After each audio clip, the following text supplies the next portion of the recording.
এটা তোর বাবা আবার আজকে মাছ নিয়ে এসেছে, আমাকে ডাকলো, আমি ভাগ্যিস চান করিনি, চান করে ঠাকুর এমনি চাপ সব হয়ে গেছে।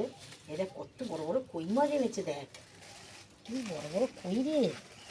দেখো কই একটা হাতে নিয়ে, এই দেখ হাতে স্লিপ খেয়ে চলে যাচ্ছে। এই তো বড় বড় কই, চারটে চারটে কই এনেছে, বিরাট বিরাট। সেম সেম চারটে না পাঁচটা আছে, পাঁচটা আছে। বাটা মাছটাও দেখ কি চকচক করছে।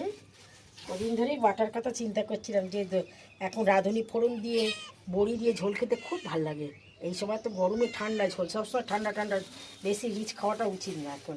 আবার কি এটা কি দেখি, ও বাবা, আবার এর ভেতরে আবার চিংড়ি মাছ। ও সব বাবা বাজারে গেলে না বাড়ি আসার নাম করে না, আর যা পারে সব নিয়ে চলে আসে। আপনাদের এইসব মাছ টাছ দেখালাম, ওই জন্য মেয়ে। এই দেখুন আমাদের আজকে সব মাছ ফাছ এনেছে, বাবা মাছ খেতে ভালোবাসে বলে বাজারে গেলেই সবজি মবজি কিছু কিনতে গেলেই মাছ নিয়ে চলে আসে, যদি মাছ পছন্দ হয়। আপনাদের আমার কথাবার্তা যদি ভালো লাগে তাহলে একটা লাইক করে দেবেন, একটা সাবস্ক্রাইব করে দেবেন।